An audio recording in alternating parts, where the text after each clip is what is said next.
Happy Mushoku Mondays, everybody. Welcome back to yet another trek through the Mushoku Tensei Jobless Reincarnation novel series. We are on volume 13, chapter 7 of the series, and my gosh, gonna be absolutely truthful here. Not my favorite two set of chapters, and there's a reason for that, and I'll get into it when we get into it, but kind of felt like a little bit of a slog getting through 7 and 8. I haven't gotten all the way through 9, so as per usual, if I don't have enough, I might pause and read and then come back and finish it, but yeah. With all it said, well, I don't know. Sometimes I feel like a chapter's not that great, and then when I read through it with the Mushoku Monday, I have a lot more fun with it. Because, yes, this whole thing is a lot of fun for me, and sometimes I'll find things that maybe I missed the first time around. But with all that said, definitely appreciate you guys' support, all of your kind words, everybody that supports us through memberships, Patreon, all that kind of stuff. It means so much to me. Thanks to everybody that drops by for the premiere. Hey, chat, hope you hit the like button already. If you didn't, shame on you. But yeah, with all that said, let's just jump right into it. Before I do, though, I do have some things that I kind of did not get into with the last Mushoku Monday, and that was really around the whole thing that he was talking about with the compression step of these king tier spells. This idea that he took Cumulonimbus and then pretty much poured more mana into it and did something with it to create another effect. It is just basically taking one spell and then just going to another one. Or you can make the argument that it was lightning spell and then somebody cut it off before then. That's the kind of really fascinating stuff, or maybe just the fact that somebody didn't have enough mana to continue on, and so it just became its own spell. That's the stuff that I get really into with Refugian's writing, because I've yet to be disappointed with how he has created his spells in his world. It feels like everything is very well thought out. So yes, when we see Rudeus talking about, the real secret behind the spell lay in the mana compression step, he was curious if any king tier spells of other disciplines might be applications of the same technique. And yes, that makes perfect sense. I mean, he talked about the whole sandstorm thing and how that was it seemed like a waste of time. But then again, my mind immediately starts to ramble into different directions of possibilities, and this idea that what if Rudeus can do that with other spells? What if all these spells are just a product of somebody experimenting with it? Maybe somebody in the past was like Rudeus, where he was really kind of thinking about how he can pour more mana into it and how to manipulate it to do something else. Most people, they just know the incantation, they do the spell, voila. Rudeus, he's always thinking about how it works. And then a byproduct of that, mostly through Stone Cannon, is, okay, apply more, apply more, apply more. Put these rules into play with it, increase its speed, increase its velocity, increase its size, or lower its size, and adjust it to the point where it becomes something completely different. It becomes a king tier spell, basically. And again, I'm curious, he's already doing that with lightning. I'm curious when he'll actually do that with other stuff. Because the problem that Rudeus has is that he's not experimenting much anymore. This whole situation with lightning was the first case where we're having him experiment with things where it's like, oh crap, that could do that. That makes sense because of how he's explaining it. When is Rudeus going to basically try to do that with other spells? He's always complained that he's always defaulting to Stone Cannon, and he's seen how great Roxy was in the Labyrinth, and how she had this hand of cards, and she was using them all to their potential. Why not figure out how you can combine things and do exactly the same thing? Make a lightning Stone Cannon. All these possibilities start to kind of float to the surface, and like I said, it makes me really curious if somebody in the past did that before, and that's why they have all the spells they have. So maybe Rudeus can either tap into what has already existed, or create new spells. But yeah, anyways, that aside, let's jump into chapter 7, the wedding ceremony. It's finally happening. It's finally happening. Now, honestly, I was kind of wondering if it was going to be Roxy's, but no. Following Rudeus becoming Water King, he planned on sleeping alone. Sylphie and Roxy were exhausted, so he was going to go to bed with himself, not bother them or anything, let them have their time to rest. When he mentioned this to Aisha, she immediately jumped on board. She's like, hey, I'll join you. And they had slept in the same bed before, so this wasn't like this was anything new, and yes, he didn't really want to turn her down. He agreed, of course, but strictly platonic. While Aisha was celebrating, he noticed Norn looking on with envy. He was like, what? Is Norn getting this comfortable with him at this point? But again, this is that whole kind of sign that it seems like probably because Rudeus is doing so much with Norn, he's feeling that gap where Paul has left. And so I think Norn is sort of impressing onto him. She's sort of seeing him as her father figure. I really do think this is a prime sign of that. Now, granted, yes, they've taken baths together and everything, so there's a lot of comfort there, and obviously he hasn't done anything to her when she's in there, so she can gain that trust with him. But I think with everything that he's doing, and he's sort of showing this stronger side of himself, training her and everything like that, I think there is an element of her slowly realizing, or at least having the subconscious thought of him as a father figure, which I think is absolutely fantastic. I think that's great to have Norn. I think the main thing here is having Norn have a father figure again, because she lost that. And it's sad because that never really hit me as we were talking in the previous chapters. Yes, with Cliff's statement, that's where it really hit, this idea of, think of those around you that are more vulnerable. Think of Norn. She doesn't have a father right now. She has nobody. But I never really expanded it in my own mind to the extent of, well, why doesn't Rudeus just insert into that position? But at the same time, it makes perfect sense. I don't really see, unless Norn finds somebody else that she feels is more comfortable with, and reserved, find somebody else that can insert in that slot. But yeah, she was looking on with envy. Knowing her, though, there wasn't much point to suggesting that she join them. But oddly enough, he threw the offer out there, and she took him up on it. So he ended up sandwiched between his sisters that night. Before long, they were both snoring away, resting their heads on his arms. So cute. This should have been a picture. Come on. Aisha was one thing, but he was perplexed that Norn had gone along with it. Maybe it was her way of accepting him as a substitute father, trusting him enough to sleep next to him. Yes, because I think that's like I mentioned earlier with the whole bath thing, there is a vulnerability thing with sleeping next to somebody. You have to have a certain trust with them. It was almost as if he discovered something he had been missing. A bird needs two wings, so maybe a man needs to have two sisters on his arms. This thought gave rise to an idea that ran a jolt down his spine. He wanted to have a threesome with Sylphie and Roxy. Here's where it starts. Confession time. Andrew has a confession time. One of the reasons why these two chapters have been pretty much a slog for me.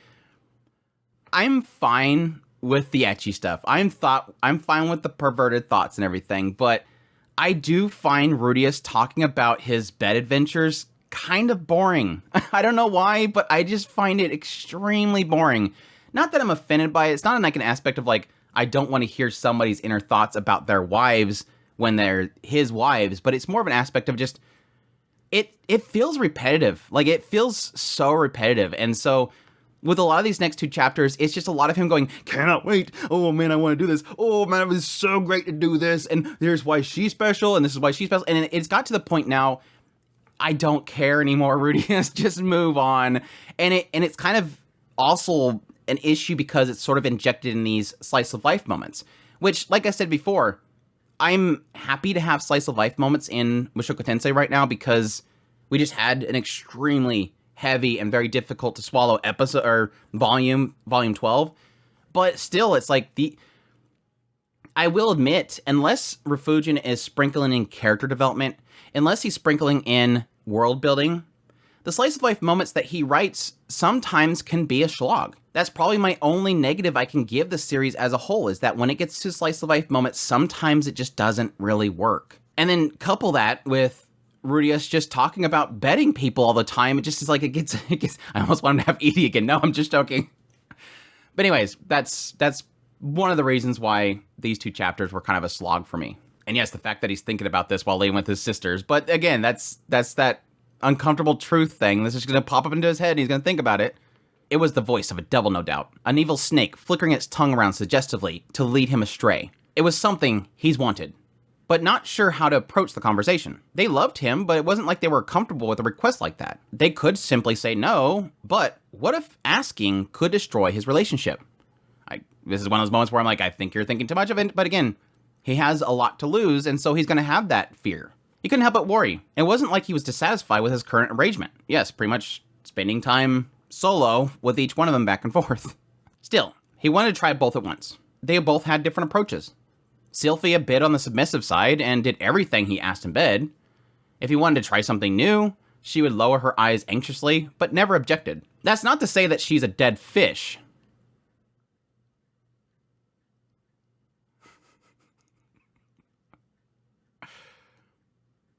Once they started, she always enjoyed herself. Within minutes, she would be gasping and clinging to him. It was obvious how much she wanted to please him, and it was adorable. Roxy, on the other hand, was something of a technician. She was constantly making use of things she learned from Elise, trying to increase her skills. When he asked her to try something, she'd give thought to the best way to do it. When he offered something himself, she'd make suggestions. Given their size, there was some physical challenges to overcome. But she was creative and hardworking enough to find ways around them. It was adorable in its own way. I didn't say it. I didn't say it. Sylphie was the indulgent type, Roxy the experimenter. They both were wonderful, and he didn't prefer one over the other. Even if he grew tired of one of them, he wasn't planning on neglecting them. His intentions were to treat them equally as possible. I think that goes in that territory of something that I can never really connect to Rudeus on. Me personally, I'm not the sex addict type. So when I read constantly, and that's, like I said, probably the issue that I really have with these chapters, when I read so much of Rudeus just being, that's all I can think about is what are we going to do next? How are we going to bang next? How are we going to bang next? It gets old, and it's like, oh God, can we talk about something else? Can we have something else in it? And yes, I do attribute that to Rudeus' mindset. He is a pervert. He spent all of his entire previous life doing nothing but mostly looking at pornography. So I get that he's got that just ingrained in his skull. But at the same time, there's that element of like, I hope that he can kind of slowly move away from it. Make it about something besides that, please. If he loved them equally, there was nothing wrong with him wanting to sleep with both of them at once. Surely not. Still, he wasn't going to voice these thoughts. He wanted to keep his more extreme desires to himself and maintain a healthy relationship, which I appreciate that. The next morning, he headed to Cliff's laboratory. His research was still on magical implements, specifically the ones that counteract curses. Cliff wanted Rudeus to drop by at any time, but he always listened for noises before he went in. And yes, if he heard some certain noises, he just walked away. With no noises, he knocked before entering at Elise's voice. She was sitting at the far window, resting her cheek on her hands and gazing out at the street. She was picturesque when not talking. It's kind of one of those, I know it doesn't mean that, but it's like, that's kind of one of those insults that you give to certain people, like, man, you're really cute when you're not talking. But it's like, no, it's more the fact that she's always talking about inappropriate things that ruin that image of this beautiful, picturesque woman. He knew all too well that she was probably thinking of unspeakably dirty things. There you go. Elise was alone. It seemed Cliff was off doing wedding preparations. Sadly, with his schedule, he hadn't made any progress with his research. They had plans to improve the existing prototypes using the stones they got from the Hydra, but it still hadn't happened yet. I do find that kind of intriguing, this idea of, because the way the stones work wasn't what he initially thought, this idea that when you cast a spell at it, it's just literally absorbing all the mana into it, like it's just drinking it, but more of an aspect that when something hits it and it activates, it's sort of shooting almost like a spell to disrupt it, like it obliterates it. So, and this kind of goes against my thoughts here, thinking that way, yeah, it makes sense if you use one of these stones on the pair of Ponsu for Elise, was a possibility that it detects that curse and it expounds some sort of magic effect that obliterates it, gets rid of it, injects mana to remove that curse, or at least obliterate it in its building up. That's a really fascinating way of kind of handling the curse, depending on how it's actually working. Again, we don't really have a full idea of exactly how the curse works. Even though Elise wanted to help him with the wedding preparations, he was determined to do it all himself. Cliff had promised Elise they'd get married when she returned. But by the time they got back, he hadn't even begun yet. Yes, it made sense because he was planning on them taking 2 years, not 6 months. This was kind of curious because it does seem like everybody at this point, it's implying that he literally told nobody, really anybody, that he was going to be back in 6 months. Or at least he didn't tell really anybody that he had a different way of traveling, that it wouldn't take 2 years. I assumed that at least Cliff would know, but again, we did have that whole scene where he told Elise and they were like, pretty much came to agreement that Cliff ain't going to keep his mouth shut. But I figured it would at least be one of those cases where they told him it's only going to take 6 months, but I'm not going to tell you how we're doing it. Maybe he could have drew that conclusions. Maybe they figured that he was so smart that he could have figured it out like, well, there's only one way that you could do that quickly, and that would be some way of teleporting. Flying, I don't know, jump on the back of a dragon and jump off a cliff with it and just fly it over there. That would be the only other way. Or boots of super travel. Boots of super speed. Cliff, being the type to take promises seriously, got to work on arranging everything over the last few months. He found them a place to live, bought furniture, planned the move, all handled on his own, besides Rudeus helping him with the real estate hunt. He ended up settling on a rental in the student district, opting to move if things got too cramped for them. He was a show-off by nature, but without swimming in cash like Rudeus, and without asking for financial help from Elise, he kept his choices reasonable, despite Rudeus knowing that she was very well off. Yeah, this is kind of a curious thing. For the Elise thing, yes, we're already implying this idea that she's got a lot of money, plus the whole thing with the labyrinth itself, plus she keeps bringing out these, she has all these little mana gems that sell for a lot of money. She's got some money here. She's been around for a long time. She seems like she's well off.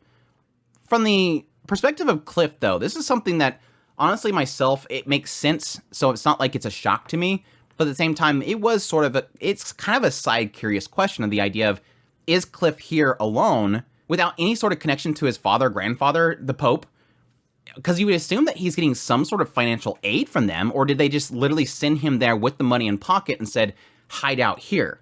Because, yes, there's that whole struggle that's going on down there. Maybe they wanted to not have any sort of knowledge of where he's at. He's building up knowledge and connections right now till he can pretty much return and help him.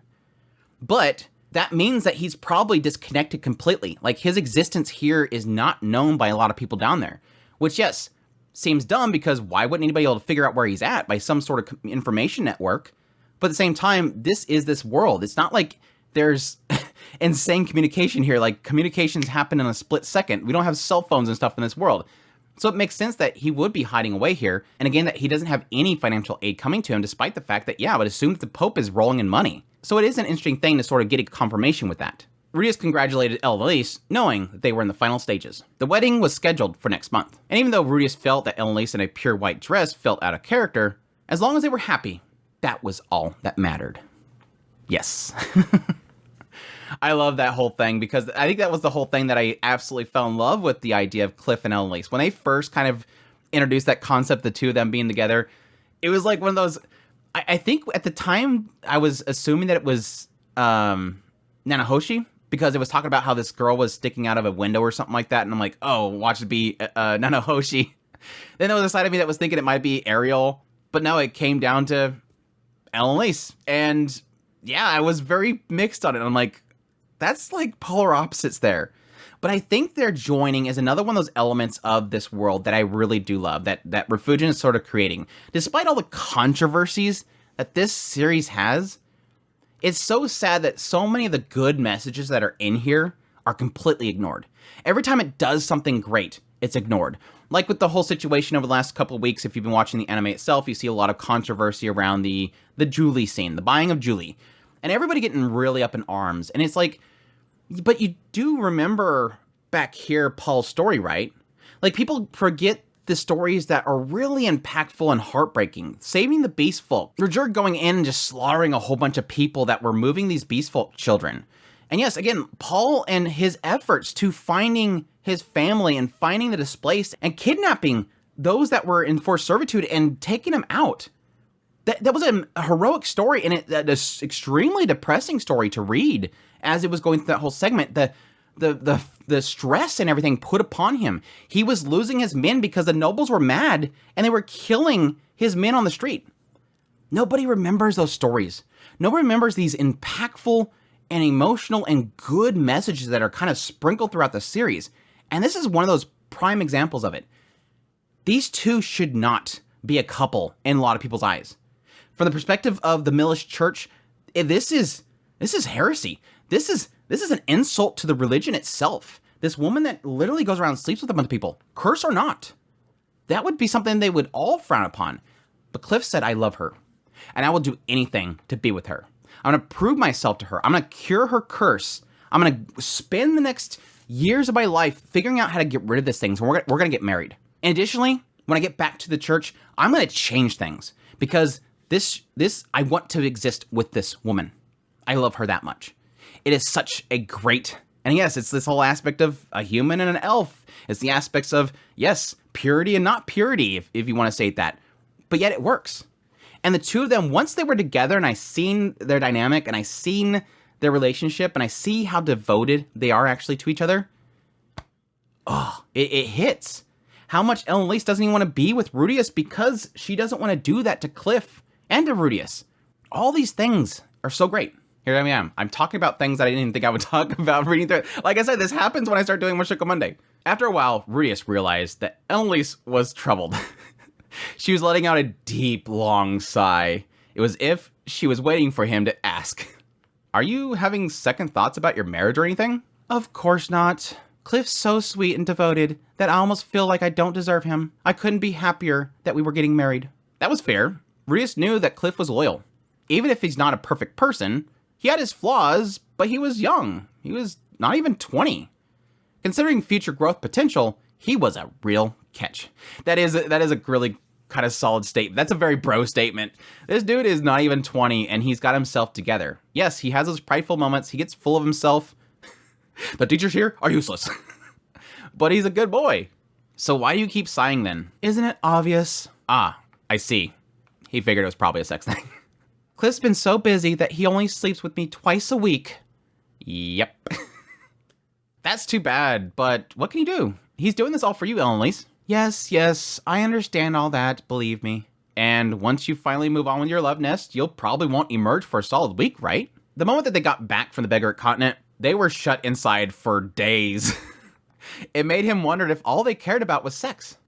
Not that Rudeus had any right to say anything, given his own urges. Yeah, I immediately was like, dude, all you think about is sex in this chapter.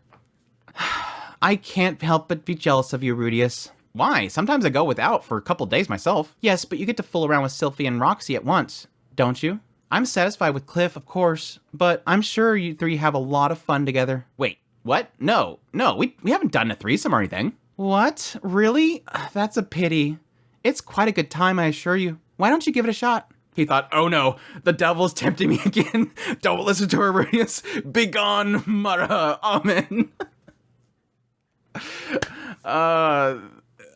Here it starts.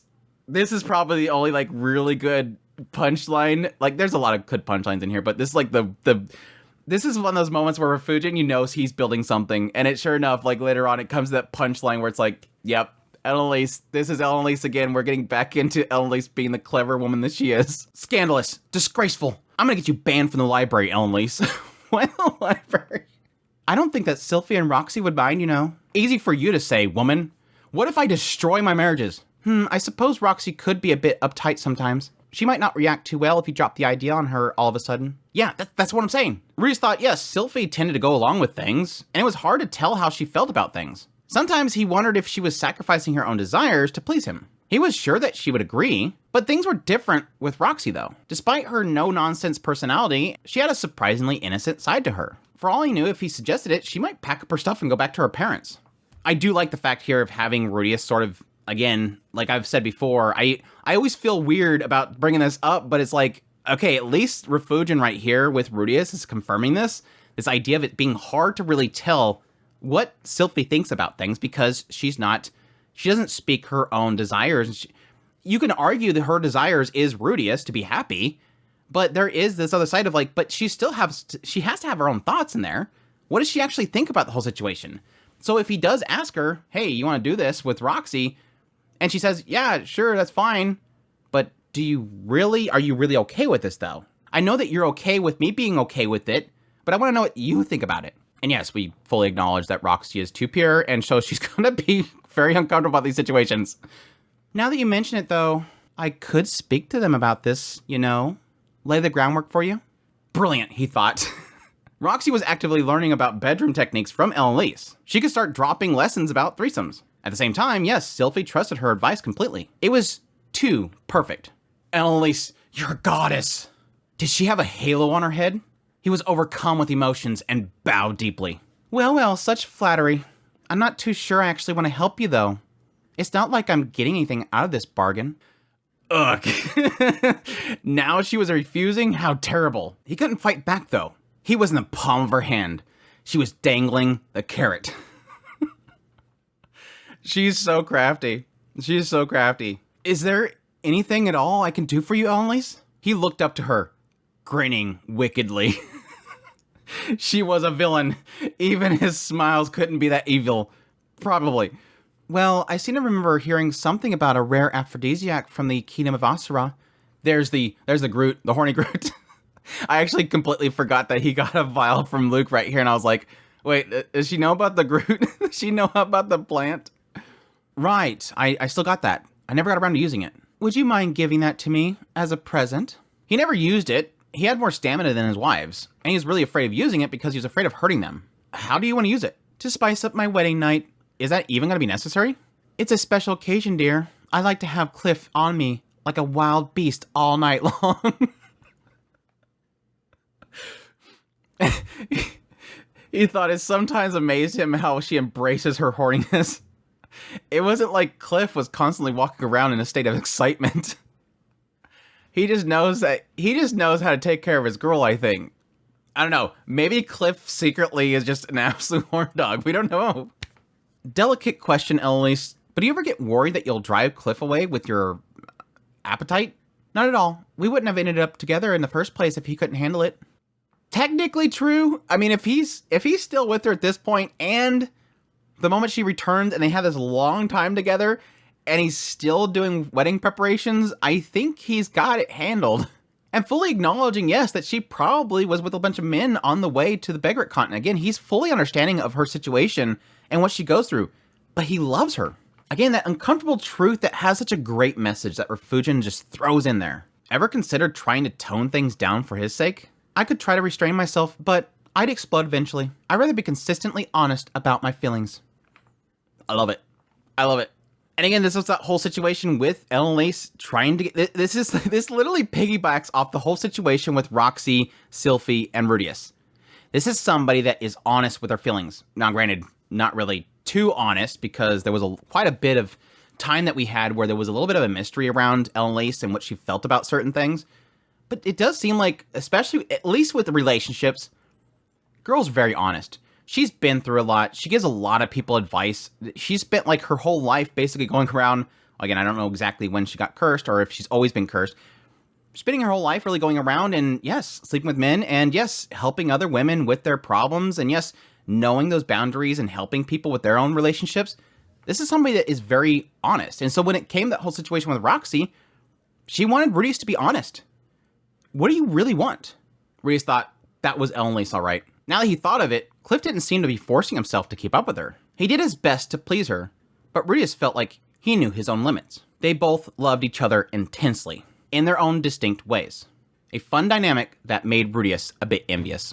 Well, all right, you got a deal. I'll bring it over the next time I stop by. You're too kind, dear. Oh, I can't wait to see what Cliff's like when he can't control his passion anymore.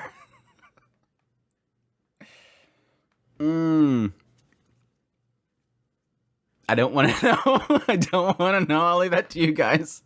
She was drooling with passion in her eyes. It made Rudeus a bit worried for his friend. But hopefully they would emerge closer than before. I mean, it worked for him. He emerged from that whole situation with the aphrodisiac a lot better.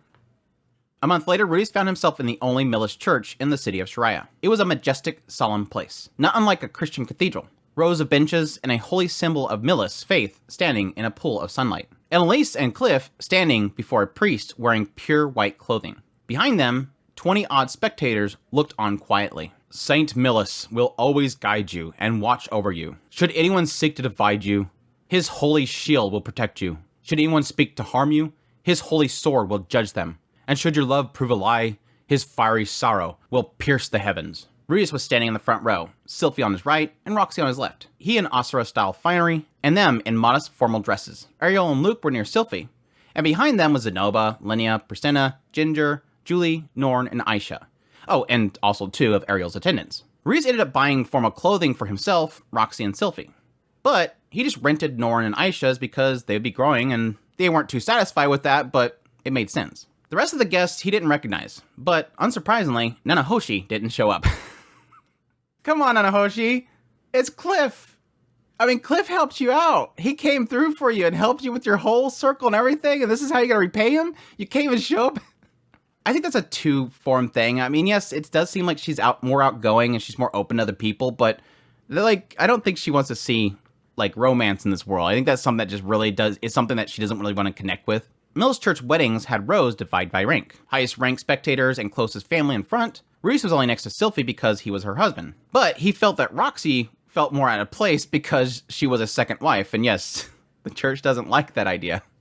She was standing stiffly the whole time. Luke said there was no need to feel self-conscious, as many Austrian nobles took multiple wives despite the doctrines of their church. Yes, and of course, Rudeus didn't feel like she should feel guilty. I do think that's one of those aspects of, like, especially when he talks about the nobility thing, it's like one of those elements of, like, there's a lot of these nobles and stuff and royalty that could be of a faith of Millis or something like that.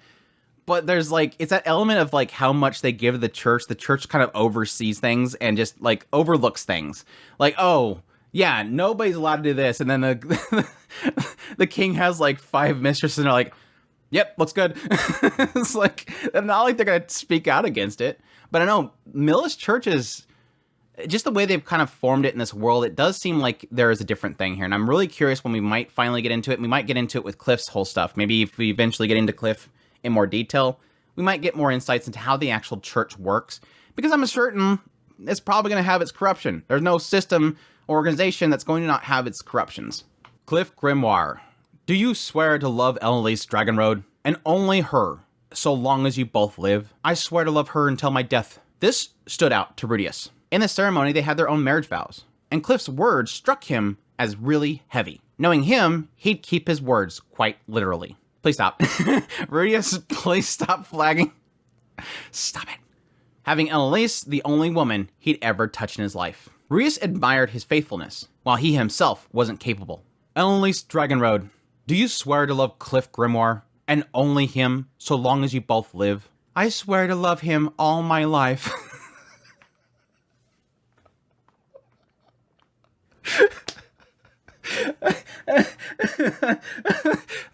I kind of wish that the priest would, like, follow that up. And him and holy him. I will continue to love him forever. But only him. Oh man, I'm gonna love him so much.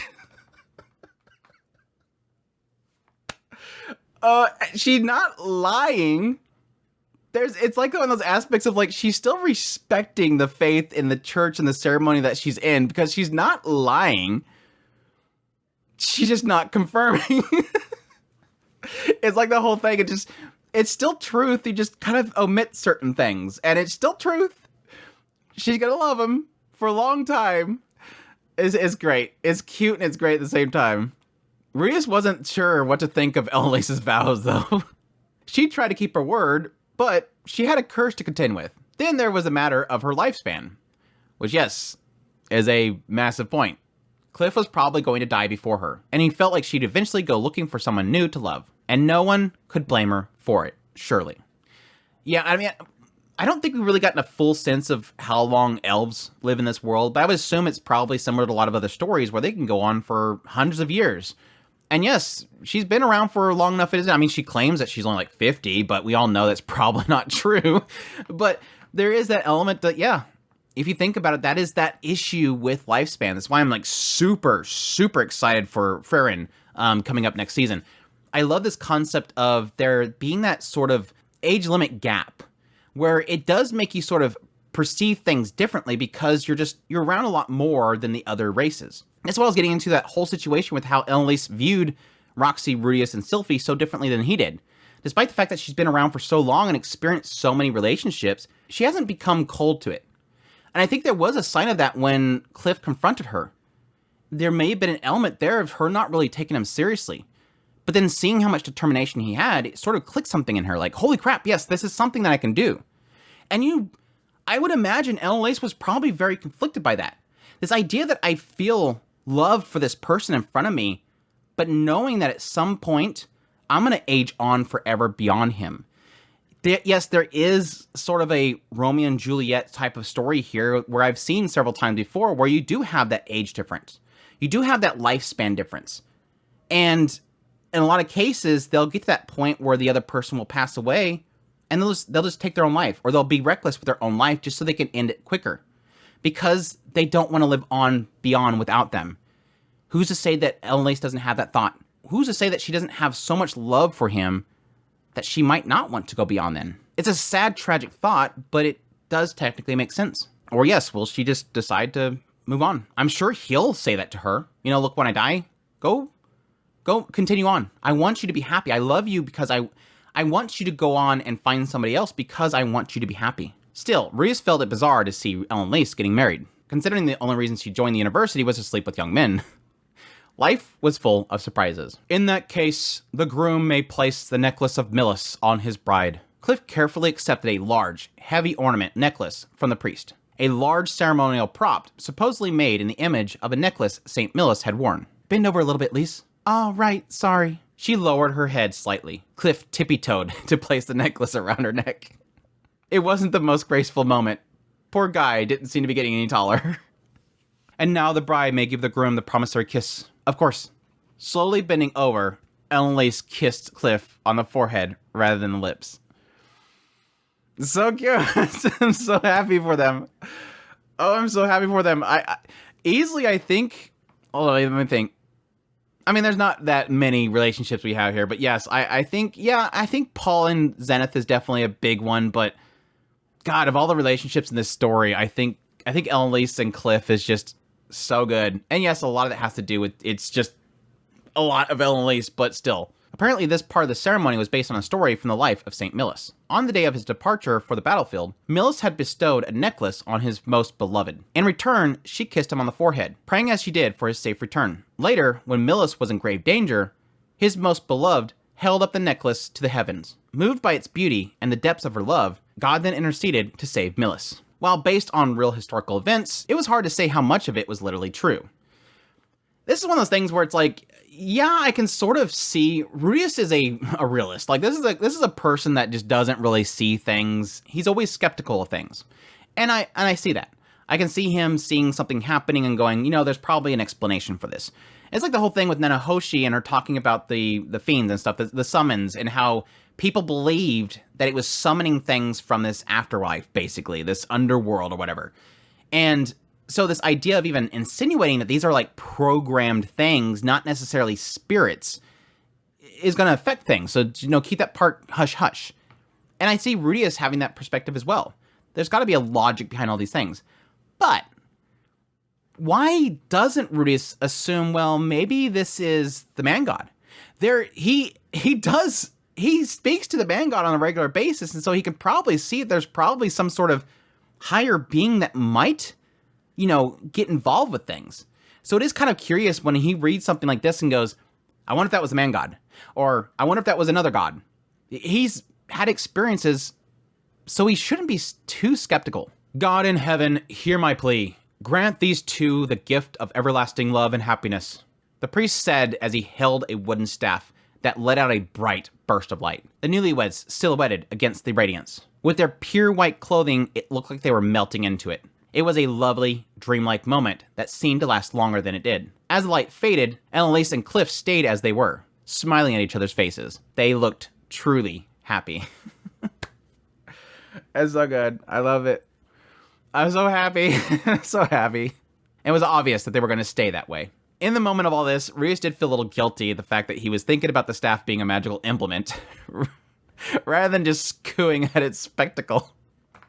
I thought the same thing. I'm going to be honest. I thought the same thing. He probably injects some mana into it. It creates this light. That's all that staff does. It's just a magical implement that just emits light. It's cool, though. The ceremony at an end, the guests filed out while the newlyweds looked on. While it was short, its purpose was to prove their mutual love to God, with them serving as witnesses. While nobility would typically have an after-party, Cliff was just a student, and there wasn't one. Though Rudeus realized that if Bodigatti was here, he would probably loudly demand a feast. What are we celebrating? I miss Bodigatti so much. I hate this. Even Rudeus was in the mood to celebrate for once. It was a happy occasion after all. Rudeus noted that Nor and Aisha were in high spirits, chatting excitedly about the ceremony. You'd never guess that they had any tension between them. Though, come to think of it, he hadn't seen them fighting lately. If anything, they were getting along nicely. So happy about that too. Nice little kind of throw in there. Technically they haven't really had them having spouts. I mean, they had recently they had a moment where it felt like, you know, Aisha said something and it kind of upset Nor a little bit, but it does seem like they've kind of gotten along with each other. And again, I think that's a lot to do with the sort of dynamic they have now. Nor no longer has that feeling that she's trying to compete with Aisha. She no longer has that feeling that she has to compete with Rudeus. The things that were kind of driving her down and making her miserable are kind of gone. Yes, the one pillar that she had, which was her father, is gone, but she's learned to kind of, it seems like, and especially with her going to the university, she's getting that ability to be by herself, the independence and that strength that comes from that, while still being supported by people like Rudeus. And so I think that's changed her a lot. I think that a lot of that anxiety that would fuel her is being removed. And yes, with Aisha's side of things, she's happy. She's got mom. She's got Rudeus. She's able to be the super maid that she's always kind of been building up to becoming. She has no reason to be upset. So it's like the combination of the two of them kind of finding purpose and finding happiness is really making it to where there's nothing to be conflicted about. Often fighting comes from this negativity, anxiety. It's things that are building up in your chest, and then finally somebody says something that you don't like, and it just bursts out. And it escalates it too much. That's like the whole situation with Roxy and Norn. When Rudeus was saying that he wanted to have a second wife, Norn blew up because I think she had all the anxiety built up about the fact that she just lost her father. What is she going to do? She has nothing anymore. And then suddenly she hears this. Like I said back then, I think that kind of compounded on it. So it's really cool. Millis weddings are so romantic, aren't they? Yeah, I want to wear a dress like that. Rudeus watched as they chirped away. Seeing Norn falling in love with someone and putting on a dress of her own wasn't the most pleasant of thoughts. He'd have to give the lucky man a punch as a gift. Aisha, Rudeus wasn't too sure about. It was difficult to imagine her running off to get married. Maybe she'd spend her whole life as a family maid. I kind of assume that's probably what she's gonna do. She's gonna become a Lilia, just waiting for Rudeus to allow her to go in the bedroom. Rudeus spoke up. I guess girls do dream about that sort of ceremony, huh? Sylphie replied, well, sure. I'm not complaining though. Ours was nice in its own way. I like how intimate it was. Rudeus did note that they could have an actual proper wedding if she wanted one. They weren't members of the Mills Church, so it'd probably be like an imitation one. And Cliff would probably agree to officiate it if he begged him. He would do that for his wife. Yeah, I would be very curious about that conversation. Cliff, can you have a wedding ceremony for me? And he's like, dude, I already gave you my blessing before and you went off and got another wife. And now you want me to do it again? All right. Only because I am such a good man that I'll do it for you, Rudeus. Yes, thank you, Cliff. You're a great man. That'd be that conversation. It would totally be that conversation.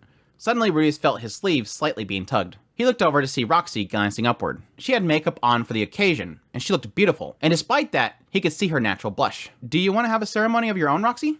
They hadn't gotten around to actually formally celebrating their marriage. Timing just had a lot to do with it, plus having to deliver the news of Paul's death. Additionally, the Midgard tribe didn't really have a traditional matrimonial ceremony. I was kind of wondering about that, how they would kind of handle that stuff. Apparently, they don't really have one. Roxy had told him up front that it wouldn't be necessary. It wouldn't surprise him that she changed her mind after the day. She's seen it, now she wants it. No, that won't be necessary, but, try to read between the lines, will you? Roxy closed her eyes and puckered up. He wasn't sure what prompted it, but he wasn't going to ignore an invitation. Taking her shoulders, he pulled her in and kissed her on the forehead. What? Sorry about that. Your forehead's particularly adorable today. It is? Confused at first, the compliment put a big, goofy smile across her face. The woman was truly easy to manipulate. As I kind of joked about before, yeah, she just likes compliments. I mean, that's a lot of people in general, but yeah. But yes, that was another charm of hers. It was decided. It had to be Roxy tonight. Oh, Rudy, give me one too, Sylphie spoke up. Clinging to his right arm, Sylphie pushed her head towards him. He wouldn't disappoint. Why would he hesitate to plant a kiss on a beautiful woman's forehead? She pressed her hand against her forehead and giggled bashfully. Why was she so cute? Now, he wanted to sleep with her tonight. But also, Roxy. What about both at once? Again, we're going right back in this again. Just can't think about this. He wasn't sure if Eloise was finished laying out the groundwork for him. Maybe it was safe to give it a shot. Norn shouted out, Rudeus, could you control yourself? We're in public. She conveyed with her look that he was killing the mood after a nice wedding. He understood how she felt. It wasn't fun watching your brother seduce a woman, let alone two. I wonder if this is kind of indicating that idea that while he was shut in and not going out, he was obviously seeing everybody around him, his family was moving on. It's not like his brothers weren't looking for relationships and getting married and moving on with their lives. And this is probably that sign that, yeah, maybe at some point he learned that his brother had a wife, or he looked out the window and seen him together with his wife, and that bothered him. Because yes, there is an element of, if you're feeling so, disliked of life itself and people around you, their happiness can sometimes bother you. And yes, the idea of somebody else having a relationship sometimes is, you get jealous. Aw, is someone a whittle jealous? What the? No, God, quit it! To apologize, he gave her a big hug and planted a kiss on her forehead. Blushing, she pulled away, rubbing her forehead furiously. What a splendid sight.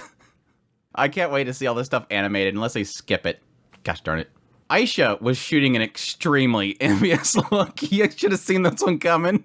She wanted to be included, but seemed to fear that he would turn her down. Why would you even think that? I guess technically it hurts, but yes, technically every time she's trying to be all mushy with him and trying to get with him flirtatiously, he always turns her down. So yes, it kind of would probably instill some sort of doubt within her. Maybe he only does this stuff with others and he puts this barrier between them. And again, it also lends itself to that insecurity that she might still have, that she is the redheaded stepchild, the one that's not included in the family, the stain. Aisha, he did his best attempt at a warm, loving smile, probably failed miserably.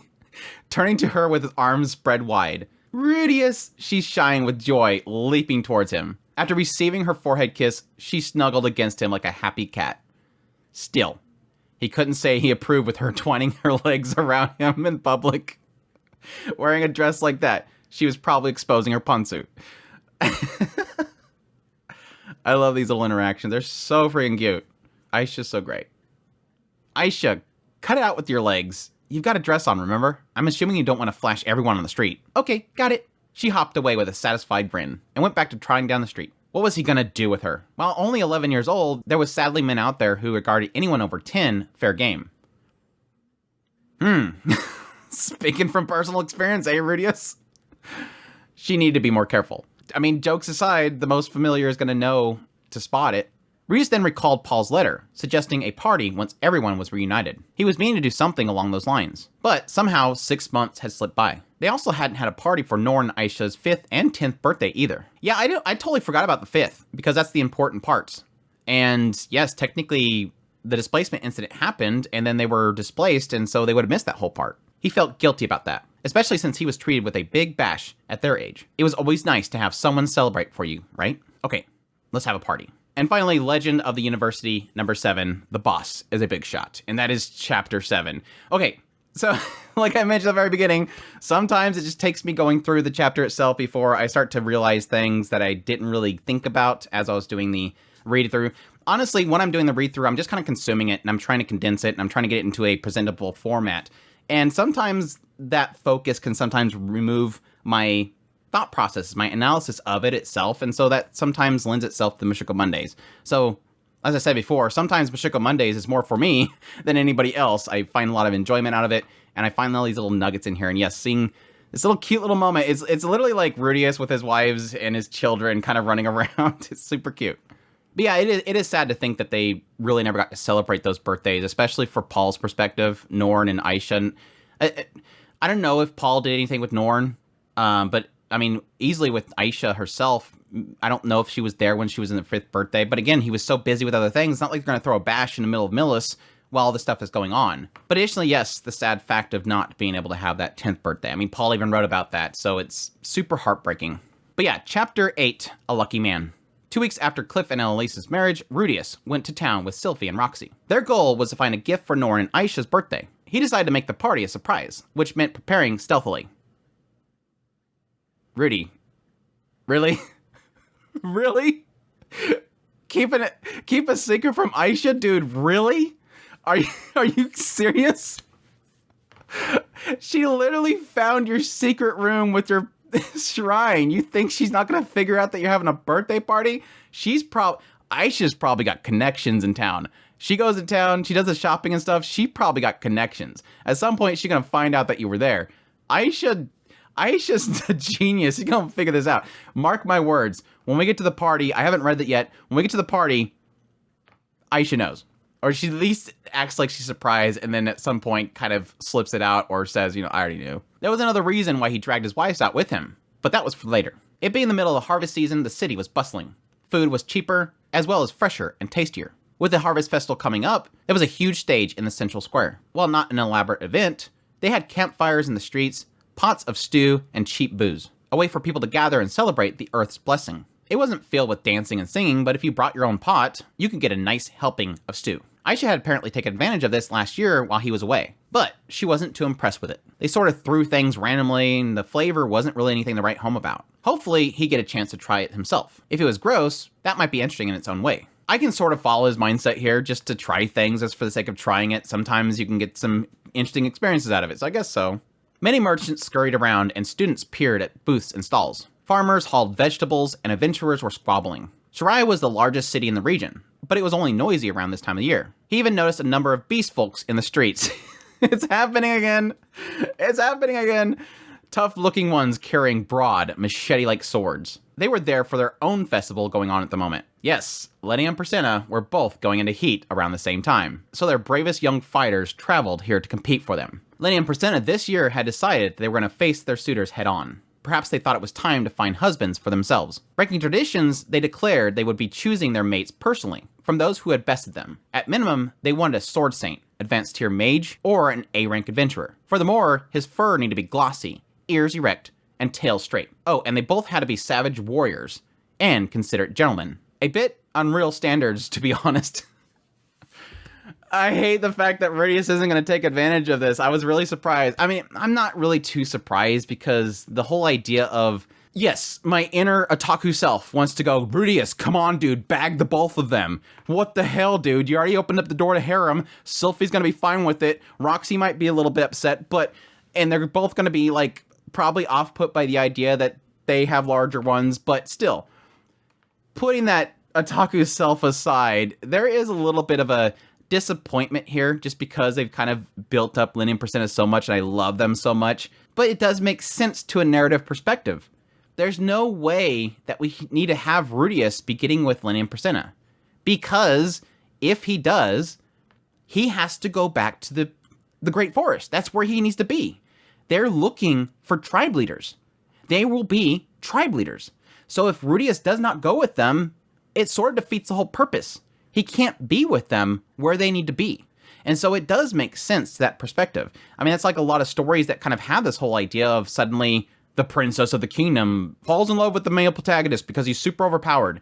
It never really kind of falls through with it because that sort of locks them down. The princess needs to be there, unless the story just wants to throw the whole aspect of being the princess out the window and say the princess just runs off from the kingdom and the king's going, come back here, daughter.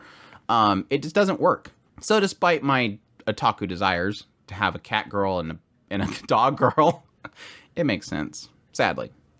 But yes, obviously, we kind of hinted at this, the whole situation with Roxy and Sylphie coming in with Rudeus, and Lenny and Priscilla's like, damn it, why'd you choose these ones? We need to go find ourselves one. They were already talking about it back then. They decided at that point, we need to find some men. But yeah, I honestly don't really blame their standards. I mean, to the credit of what the chief wanted, he sent Lenny and Priscilla to this location so they would be away from any sort of leadership and gain the independence and grow stronger. And he would probably, to traditions of their tribe, they would probably want somebody that is strong, somebody that is powerful, not just any beast folk out there. So it is good that they have those standards. At the same time, yes, you set your standards high, they're probably not going to find anybody. I don't know, maybe Ghislaine shows up and defeats him, and then she just marries Ghislaine. Anyways, Rudeus hoped that they would find someone nice, just like him. He had 2 wives with him, a man's dream. Extending on that dream, he requested they walk arm in arm, a sight in his previous life that would make him want to puke. But in reality, he wanted to be just like them. And then all he did, like, he's looking out his window in his previous life, and he sees this guy, this Yakuza, probably a Yakuza, walking down the street with 2 women on his arms, and he's like, oh gosh, that's disgusting. But deep in his mind, he's like, God, I wish I was them. He actually even mentioned that before, but he never, I don't think at that time when he mentioned this before in the novel series, did he say, I wanted to be like them. He just said it made him want to puke. Sylphie immediately grabbed his right arm, and after a slight hesitation, Roxy took his left. Sadly, looking around, most people were busy, and students may have looked but averted their eyes. He wasn't getting the attention he anticipated. He's like, yeah, everybody look at me. Oh, nobody cares. And everybody in the crowd's like, don't care, Rudeus. I know life achievements, but nobody cares. Or they're just like you, they want to puke. Still, he was happy. Having 2 women pressing their chest against him filled him with joy. Catching himself laughing out loud, he focused on his mission of the day, finding Norn and Aisha a gift. But that wasn't his only goal. Ellen Laced had delivered the news that he was waiting to hear. She had softened them both up. He just had to take him on a date, set the mood, take him to a classy inn.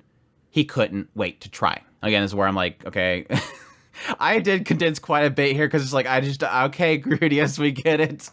Sylphie's voice snapped him back into reality. Roxy noticed that he was drooling and wiped his face off with a handkerchief. Gosh dang, Rudeus. He had to focus on being more attentive.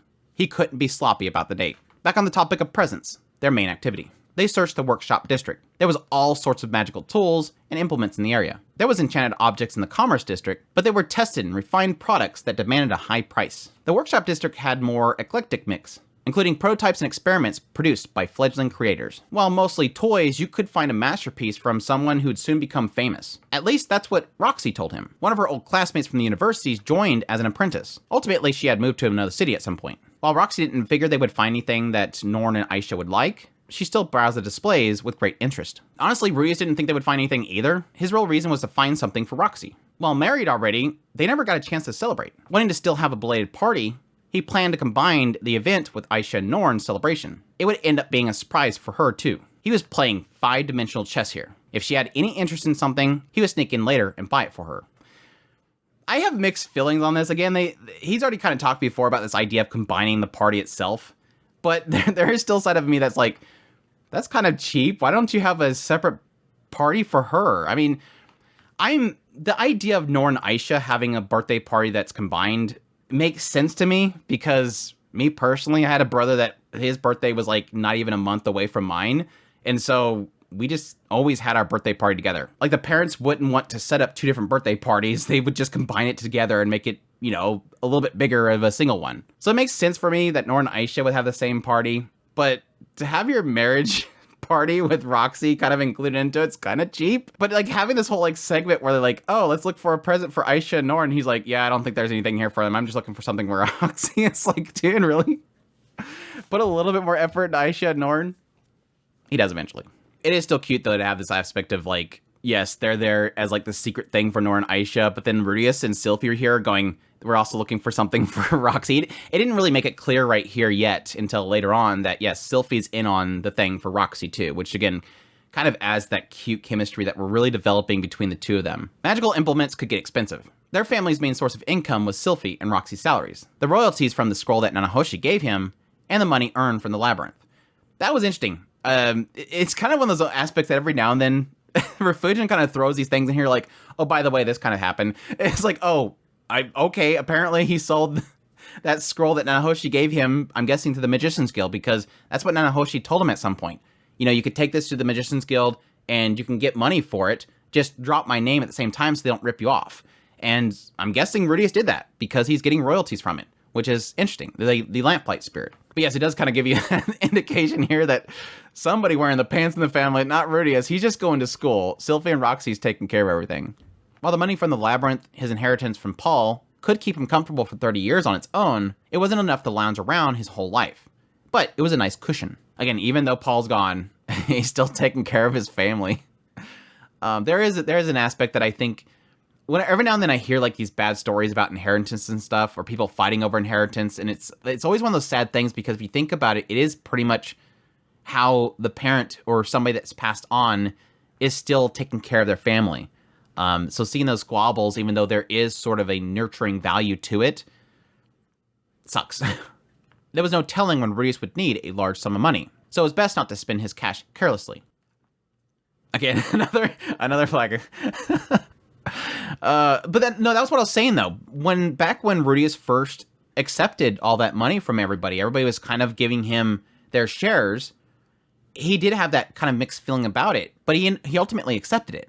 And I think that was a good thing, because like putting aside all that aspect, I think a lot of them understood that Rudeus, you might need this.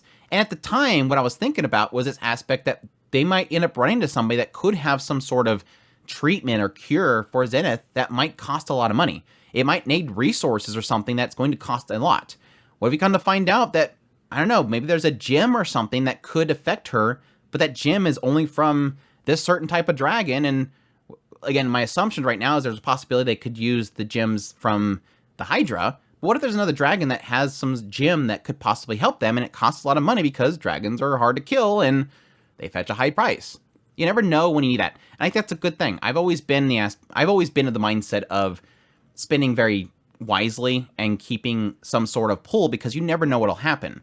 I mean, I had a time where I had to have a surgery, and it was like, thank goodness I had insurance at the time. It costed like over $220,000.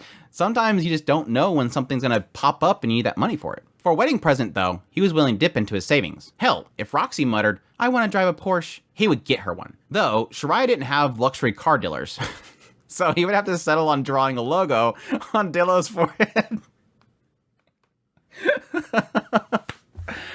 Dillo's going to turn into a Porsche. I don't know how fast Dillo can go. That was the kind of funny thing, because it didn't dawn on me at the time when they were talking about the fact that Dillo went with Roxy to the university. I'm like, I just assumed he was just kind of walking alongside her. But yeah, I completely forgot that these things are large and you ride on top of them. Like, think of the ones they had in the first season of Mushoku Tensei. So yeah, just draw a logo on his forehead. Put some racing stripes on the side, some flames. Yeah. Sylvie and Roxy spotted a pot that froze contents when it was fed mana. While useful, they decided to get something cute for her rather than something that she would use for work. Yeah, that's one of those struggles sometimes where you're like, well, they really need this for work, but it's kind of a mean thing to get somebody work-related stuff for a present, especially their 10th birthday, which is supposed to be huge. Rudeus watched them like a hawk. Roxy seemed focused on Aisha's gift. What do you think, Rudy? I think it'd be delightful to lick your face like a dog, Roxy. That's so random. So random. Can you try to take this seriously? You're the one that suggested the trip, you know. He was thinking of gifts, but there was nothing here to their style. After a while, they move on to the Commerce District, Sylvie's favorite clothing store, where he got his current robes from. While looking at her own robes, Roxy made a comment on how fancy the store was. It was a bit of a shock to Sylvie. Not that she was careless with money or anything, but she did spend many years accompanying Ariel. You tended to pick up shopping habits from Friend. Roxy spoke up. I suppose the Grey Rat family can afford to shop here. It's just, I don't usually visit stores this nice myself personally. Sylvie replied, I guess it is kind of fancy then. Sylvie's ears drooped down slightly.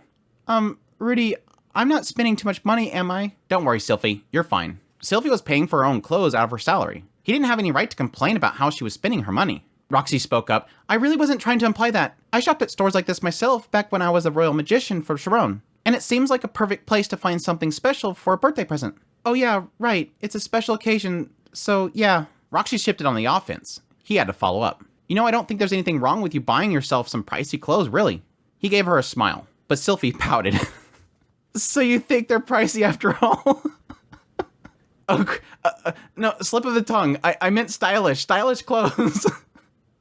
Should we just go somewhere else after all? The only other stores I know about are expensive, though. That won't be necessary. Let's buy something here. Sylvie didn't really own many outfits before. She started dressing up for Rudeus, so he wasn't complaining. It was pricey to him, but that was because he spent so much time traveling and being cheap during his travels that it was hard to kind of adjust for. But he was fine with adjusting upwards if they could afford it. And I do like this aspect because, yes, I feel for Sylvie here, because for the longest time, yes, she was just working at Ariel's side. She didn't really have her own style. She was whatever the style fits was.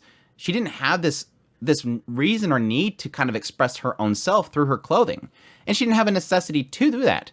It wasn't until Rudeus showed up and she was trying to catch his attention that, yeah, that's that point in which, thankfully, Ariel was there to kind of support her and say, no, we're getting you these underwear and stuff like that.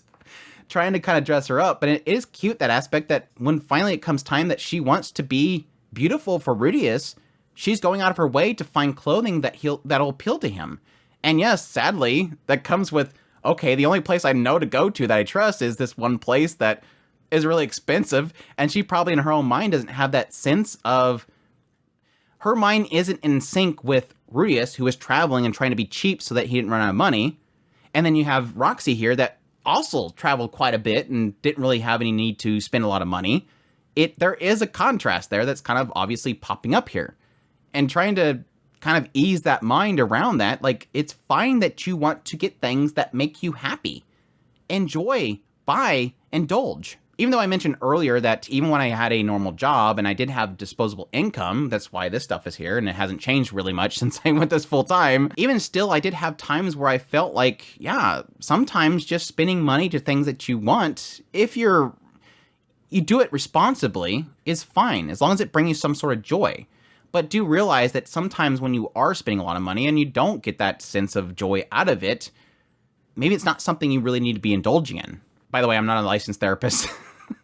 When they entered, the clerk greeted them, having a habit of knowing their regulars' names. After confirming that they were looking for a gift for 2 10-year-olds, they were led to the children's section with casual wares, robes, and dresses. Roxy and Sylphie quickly went to checking the clothes, opting for possibly getting something warm for winter around the corner. They checked with Rudeus to confirm that Norn's coat was getting smaller on her. Deciding on a coat for her, Roxy noted that Aisha was complaining about her shoes being too small. Sylphie thought it would be a great idea, so they were focused on that. Having narrowed it down, they managed to get gifts that fit both Aisha and Norn's style. Norn a brightly colored coat, and Aisha a pair of boots with stitched flower patterns. Both a bit large, but they would grow into it. I do love this whole section right here, because this is similar to the previous Mushoku Monday where we had that whole segment where Rudeus was riding horseback with Roxy and Sylphie.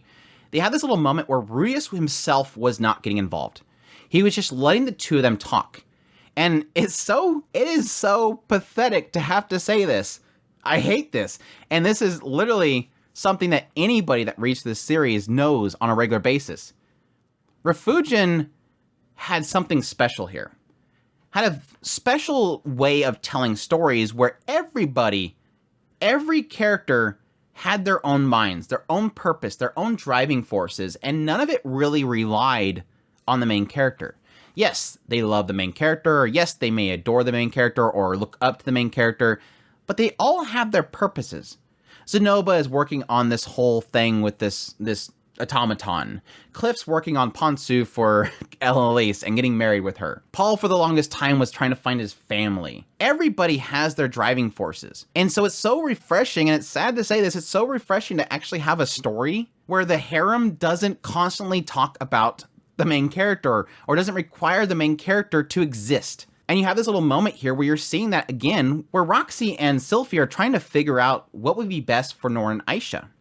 Yes, they're getting Rudeus' input, but you're seeing things like how Roxy is sort of mentioning a lot of things that she's noticed around Norn and Aisha. Things that would be fitting for them, things that they need, because she's been trying to connect to them. They have their own lives and their own desires to fit into the situation. They don't want to be outsiders that only think about the main character. And it's so sad that so many other isekais completely forget that kind of stuff.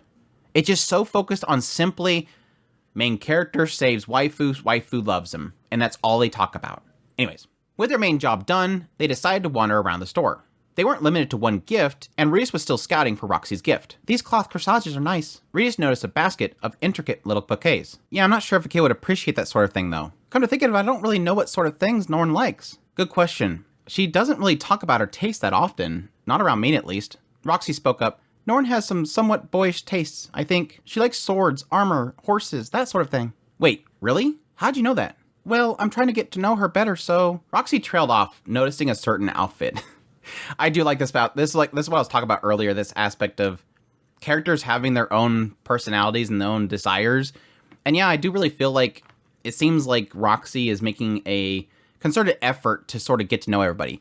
Like I said before, Sylphie has been around all of them for a long time. I mean, her entire childhood anyways. She was around Norn and Aisha and Lilia and Zenith and Paul, so she has that connection. Whereas Roxy, again, yes, she did meet them when she was traveling with Paul, but she now has to sort of submit herself as a part of this family.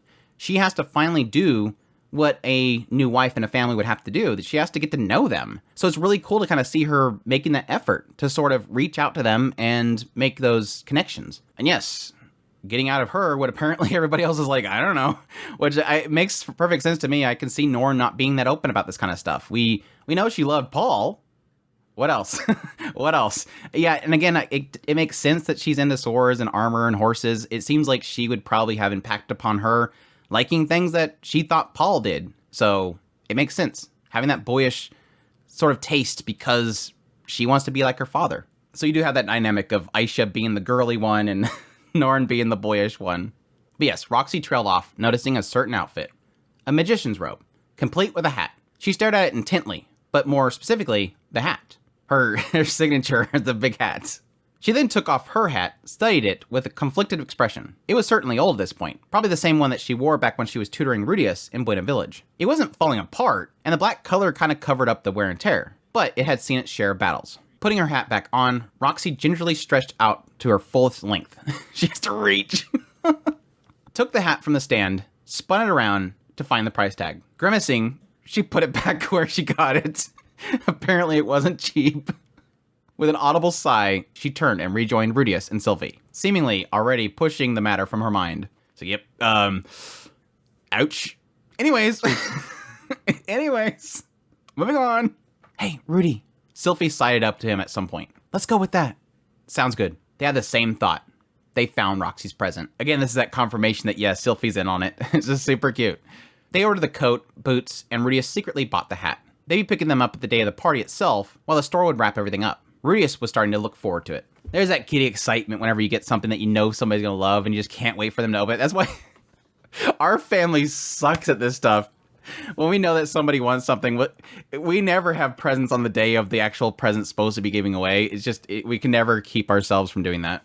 Around early evening, they headed to the lodging district, where many adventurers congregated. It was around the time that many of them returned from labyrinths with their spoils. You also had adventurers that were running low on funds, selling goods to replenish cash reserves. Sometimes you would stumble upon a great deal if you knew what you were doing. This is kind of one of those interesting little details that Refugian likes to sprinkle in there to sort of expand on the liveliness of the world itself, how alive it is. And the idea that, yeah, sometimes you would expect that adventurers would go low on money. I mean, that was kind of something we're hitting a little bit on in Volume 7, when they were talking about, like, I think it was Sarah's perspective at some point, talking about this idea that adventurers go out to do a job, and they have to finish the job. Otherwise, if they go back as a failure, they'll get a fine from the guild itself. So this is their livelihood. If they don't complete their mission, where all these nobles' kids were running off at the first sign of danger, they had to finish, because otherwise they didn't feed.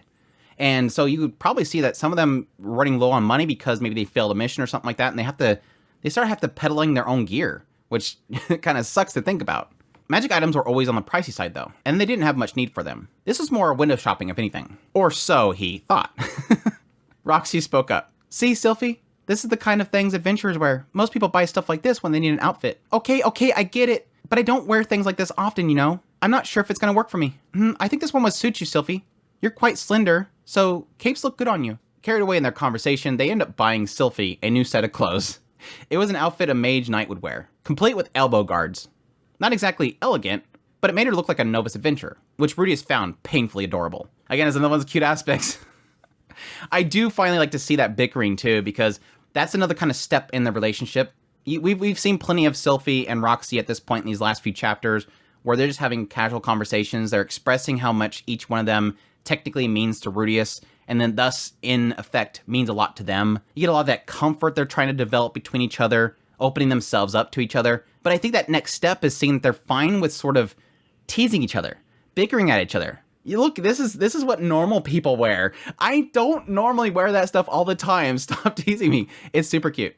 It's, again, it's a subtle thing, but in the narrative perspective of characters and opening up to each other, it's very important to establish that they can tease each other and make fun of each other and it not tear them away. And yes, as we kind of find out later on, they have been talking a lot about this certain situation with each other. So they're getting that comfort with each other. Now Rudeus figured that Sylvie can go off adventuring anytime she wanted. Not that she could do that, given her job. When working, Sylvie often wore powerful magic items. Yes, we kind of know that before, like all this stuff has like all these different things, like the boots of speed and stuff like that. Sylvie thanked them, looking pleased with the gift. Afterwards, the shop started to close. Spontaneously, they headed towards the nearest tavern and restaurants. All according to his secret plan, of course. He had already made reservations at an S-rank inn that Elise had recommended. The beds were big, and the rooms were soundproof. You know where he's going with that one. Oh, I know this place. Grandma told me to take you here if we ever need to make up after a fight.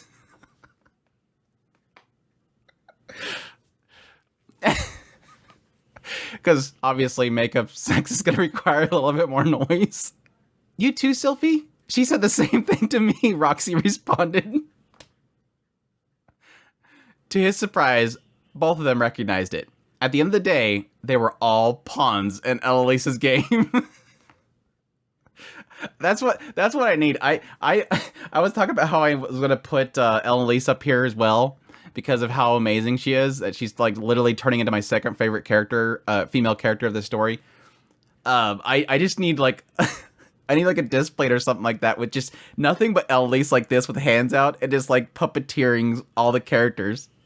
She's secretly Elise is the dungeon master. She's the game master of this world. We all think that the man god is the puppet master, but no, it's literally Elise. She's secretly been the man god the whole time. That butt wiggle. Oh gosh. Too many inappropriate thoughts going through my head right now. Roxy followed up. Elise mentioned something else to me, actually. She said Rudy might take the both of us here at some point with the intention to, well, you know. Sylphie replied, yeah, she said the same thing to me. So that's what this is all about. Honestly, what are we going to do with you, Rudy? They looked at him with narrowed eyes. They weren't disgusted or shocked, though. Elise had done her job, and they seemed receptive of his plan. He owed Elise big time. I don't know, with what Elise is getting out of the trade, I don't think you really owe her anything. If things go well with Cliff, I don't think she owes you anything. But something was still bugging Sylphie. Still, you didn't mention we'd be spending the night. I'm a little worried about Lucy. Don't worry, Sylphie. I entrust her with Lilia tonight. He apparently had mentioned the whole situation to Lilia, and she didn't really bat an eye to it. It still feels wrong for us, but at least she's in good hands, I guess. Which I did kind of wonder. I mean, I would assume that he would have mentioned the idea that both Lilia and Suzanne would be taking care of her, because again, yes, she still technically needs to feed. Lilia can't feed her. Obviously, there's no, like, baby formula in this world. Unless Rudeus found himself an interesting magical implement that acquired said necessity and chilled it. I don't know. Again, like I mentioned before, I think about these things all the time. Who has the kid? Where is the kid? Who's taking care of the kid? Does the kid have what it needs? I don't know why. It just pops in my head. I used to do a lot of babysitting back in the day, so it kind of ingrained in me. Sylphie seemed to think that at least one of them should be with Lucy every single night. An understandable perspective, but nah, he wouldn't be making excuses for himself. He apologized to Lucy. He really did love her. He asked her to forgive his wicked, lustful father. He's like, I love her, but I really want this. Roxy spoke up. I do have school tomorrow, you know. We'll wake up early and head back to the house before you have to leave. Do you think we'll be able to wake up early? I'm not sure I will. This is always exhausting for me. Don't worry, Roxy. I got this. Well, if you say so, Rudy. He thought it would take more convincing, but they were on board. All right then, dear. Be gentle with us, please. We'll do our best. Seeing his adorable wives bowing their heads, he was ready to get down to business. But they needed a meal to get tipsy and whisper some loving words first. First was dinner, which the inn served a good meal. Rudeus wanted them to understand that lust wasn't the only thing that he felt towards them.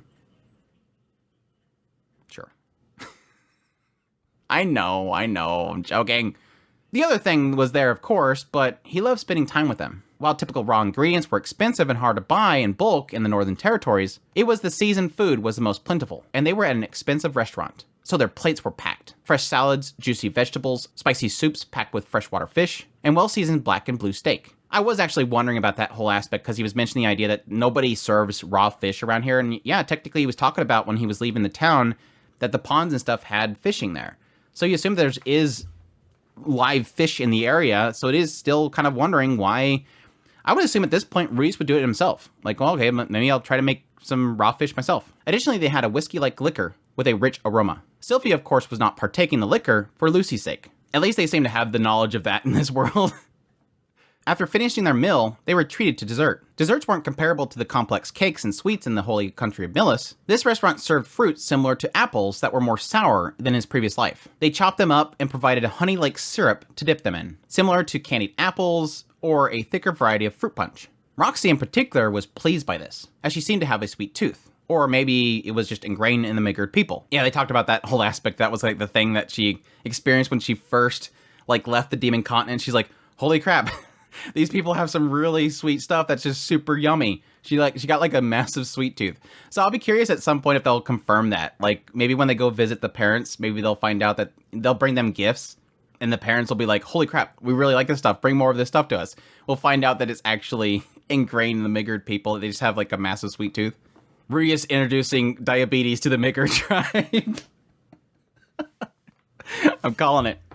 Roxy gulped her portion down, looking regretful at her empty plate. Rudeus was enjoying his share, but offered his to Roxy. Feeling the look of delight on her face was more enjoyable. Really? Are you sure? Yeah, I'm sure. Here, say ah. I'm not a child, you know. Ah.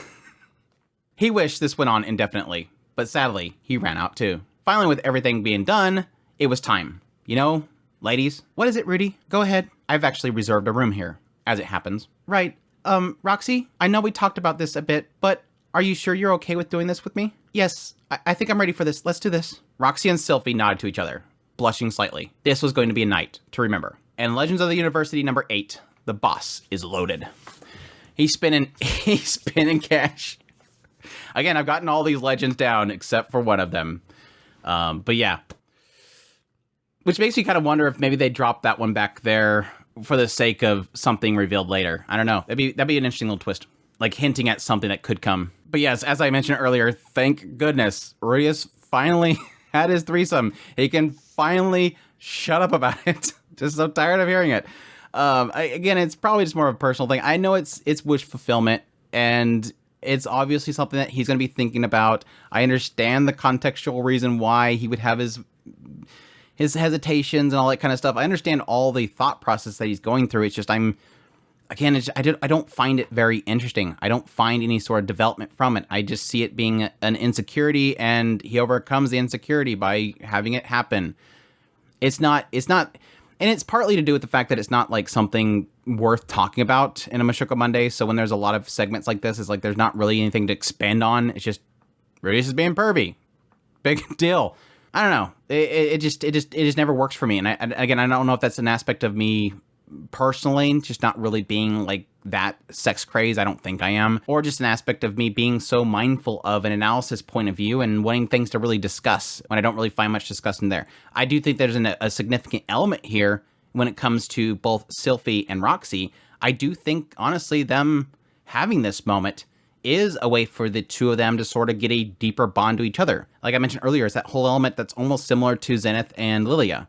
Getting that comfort level with each other. Granted, they never indicated that Lilia and Zenith ever did that with Paul. I would doubt that because it really did feel like from their perspective, they sort of made Paul the third wheel and kind of pushed him out. Again, like I always joke about the sister wives aspect of them pretty much being married. And Paul's just this person that's in the house, not really so much them still being in a relationship. I know it's not fully that case, but it kind of just humorously makes that sort of the topic for them. But yeah. Anyways, it's fine. I'm glad for Rudeus.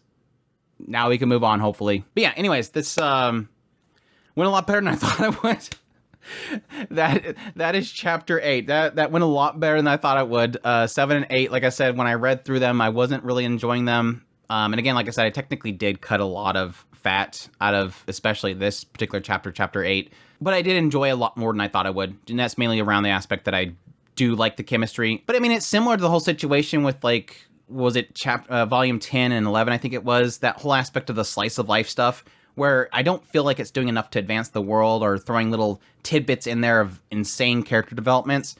It still, in its core, has that element of breathing life into the characters, making me connect with them more and more and more. And yes, like I've said the last couple of Mushoku Mondays, finally connecting to Sylphie in some way, which I never really had before. I'm liking seeing this chemistry within the characters and seeing them advance and grow as a couple, as loved ones. Which, yes, always makes me afraid of what's to come. It always makes me afraid of what's to come because of what happened with 12. But yeah, of course, I'm going to cut it off there. Otherwise, chapter 9 is going to be way too long, and I have not fully read chapter 9, so we will see from here. I apologize to those that want me to go faster because it does seem like it feels like I'm getting back to like 2 chapters per volume, but these are really, really long chapters, and I don't really want to skip too much. So as per usual, we'll just keep at the pace that we go, and people just have to suck it up. Anybody that's upset about the pacing will just have to suck it up.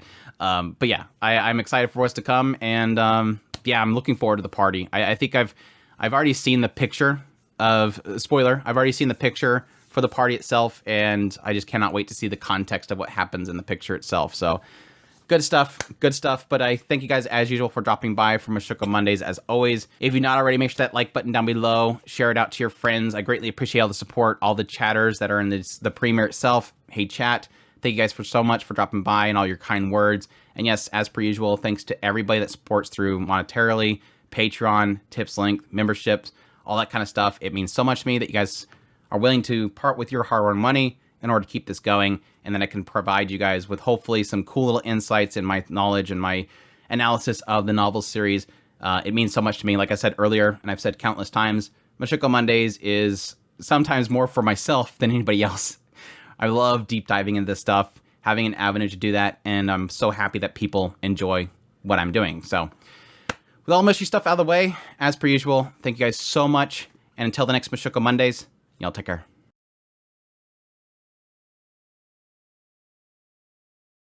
After eating their meal, they were treated to a dessert. Additionally, they had a bottle of whiskey like liquor, Additionally, they had a bottle of whiskey like liquor with a rich aroma. Additionally, they had a whiskey like bottle. Additionally, they had a bottle of spicy soups packed with fresh,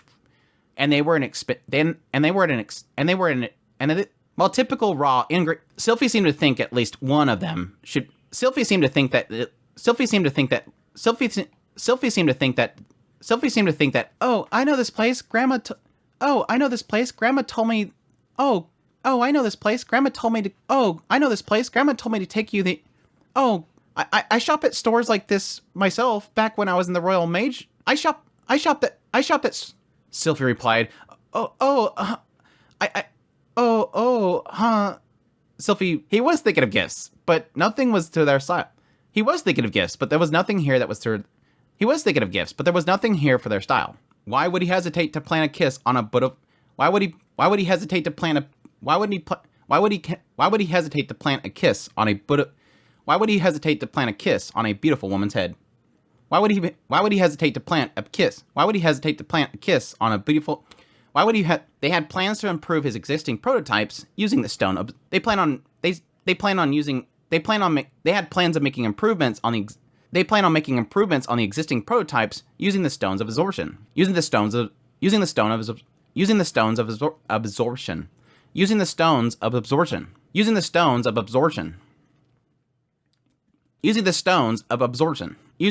that he got from the Hydra. Fine. Maybe it was her way of accepting him. Maybe it was her way of accepting him as a substitute.